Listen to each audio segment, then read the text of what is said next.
Diversion politics చేసే పవన్ కళ్యాణ్, ఎక్కడో ఏదో జరిగితే మాట్లాడే పవన్ కళ్యాణ్, సనాతన ధర్మాన్ని కాపాడుతానన్న వ్యక్తి ఈరోజు తిరుమలలో ఇన్ని అపచారాలు జరుగుతుంటే, ఇన్ని ఘోరాలు జరుగుతుంటే ఎందుకు మాట్లాడటం లేదు?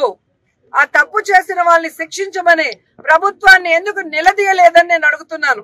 ఇదేనా నీ చిత్తశుద్ధి? నీకు నీ అన్నకి పదవులు ఇచ్చేసి ప్యాకేజీలు ఇచ్చేస్తే నీ నోరు పెగలదని నేను అడుగుతున్నాను. ఈరోజు కూటమి ప్రభుత్వంలో నువ్వు కూడా ఉన్నావు, సనాతన ధర్మాన్ని కాపాడుతానన్నావు.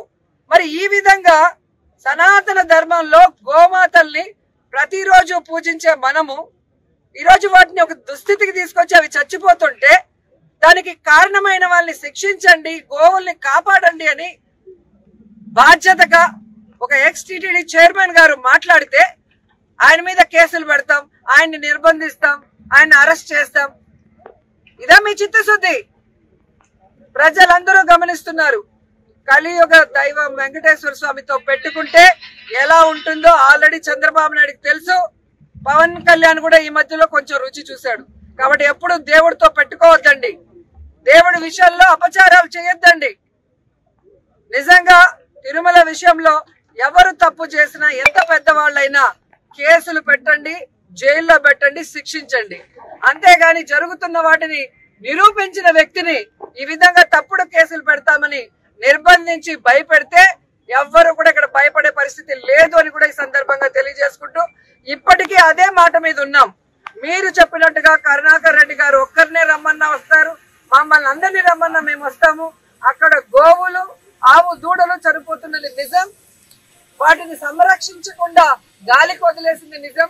వాటిని సంరక్షించాలి, ఆ గోవులు మరణానికి కారణమైన వాళ్ళని శిక్షించాలి, అరెస్ట్ చేయాలని కూడా డిమాండ్ చేస్తున్నాం.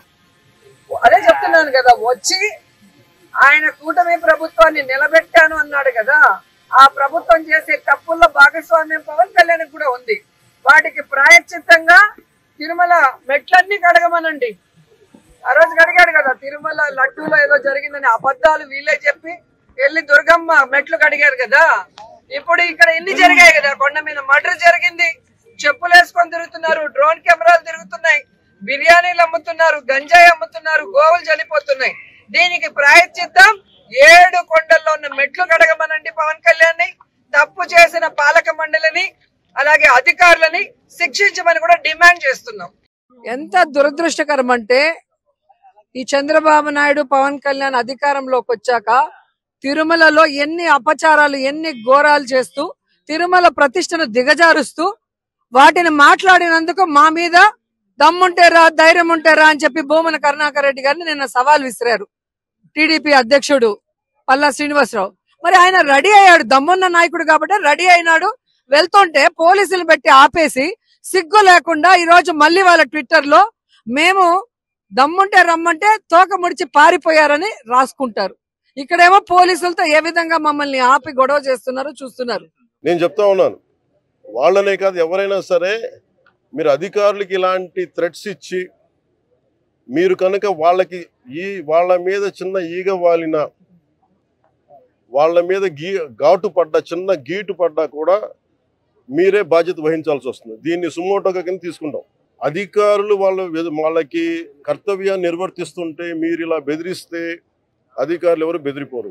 అలాగే గత కాలంలో ఉన్నతాధికారి ఒక ఆయన ఐపీఎస్ అధికారులందరినీ పిలిచి ఆయన చెప్పే మాట ఒకటే, ఈ ప్రభుత్వం 20 సంవత్సరాలు ఉంటుంది, అందుకని మీరు ఇష్టారాజ్యంగా చేసేని మీరు లైన్లో పడకపోతే మీరే ఇబ్బంది పడతారని చెప్పి వాళ్ళ చేత ఘోరమైన తప్పిదాలు చేయించారు. పాపం ఇంట్లో 7 ఏళ్ల బిడ్డ ఉన్న ఒక మహిళని కూడా పాపం ఆయన షిప్ క్యాప్టెన్, ఆయన కమర్షియల్ షిప్ క్యాప్టెన్, ఆవిడని కూడా అటెంప్ట్ మర్డర్ జైల్లో పెట్టేశారు.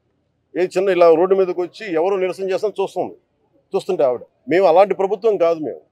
నేను అలాంటి సమయాల్లో కూడా మా జన సైనికులకి ప్రత్యేకించి పార్టీ తరఫున అందరికీ కూడా నేను చెప్పాను, మీరు ఎక్కడా కూడా లైన్ దాటి వ్యక్తిగతంగా ఎవరిని విమర్శించకండి అని చెప్పి మీకు చాలా సందర్భాలు నేను తెలియజేశాను. అలాగే అధికారులు చాలాసార్లు మమ్మల్ని ఇబ్బంది పెడుతున్నప్పుడు కూడా నేను ఇప్పుడు కూడా కూర్చోబెట్టి ఒత్తిడిని అర్థం చేసుకోగలం, కనీసం మీరు బాధ్యత గట్టిగా మాట్లాడాం, కానీ ఎక్కడా మేము కూర్చొని మేము అంతు చూస్తాం, మిమ్మల్ని ఇలా చేస్తాం నేను ఎప్పుడు మాట్లాడను. అలాంటిది ఒక ముఖ్యమంత్రి స్థానంలో కూర్చున్న వ్యక్తి, ఇప్పుడు మాజీ ముఖ్యమంత్రి అయ్యుండొచ్చు కానీ మీకు బాధ్యత ఉంది, ఎవరైనా ఎమ్మెల్యే, మీరు కూర్చోబెట్టి అధికారులని, ఐపీఎస్ అధికారులని, డీజీపీలని వారి కర్తవ్యాలు నిర్వర్తిస్తాం, వాళ్ళు అడ్డగొలిగేం చేయట్లా. దేని మీద వాళ్ళు మీరు కొరడా అయిపోయారు? ఇళ్లలో కూర్చొని మీరు కూర్చోబెట్టి ఇష్టారాజ్యంగా మీకు ఆడపిల్ల, మీరు అంటున్నారు రోడ్డు మీద ఆడపిల్లలకు సంరక్షణ లేదని. ఫస్ట్ మీరు దీన్ని ప్రారంభించింది ఎవరని ఇంత ఎందుకు పెట్టరేగిపోయారు? ఈ దేశంలో ఎప్పుడు కూడా, ఈ రాష్ట్రంలో ఎప్పుడు కూడా లేదు ఇంత పెట్టరేగిపోవడం. గత ప్రభుత్వ నాయకులు ఇష్టారాజ్యంగా మాట్లాడారు, ఒక్కొక్కళ్ళు ఏదంటే అది మాట్లాడేశారు. ఇళ్లలోకి వస్తూ ఉంటారు, మన ముఖ్యమంత్రి గారి సతీమణిని తిట్టారు, కుటుంబ సభ్యుల్ని తిట్టారు.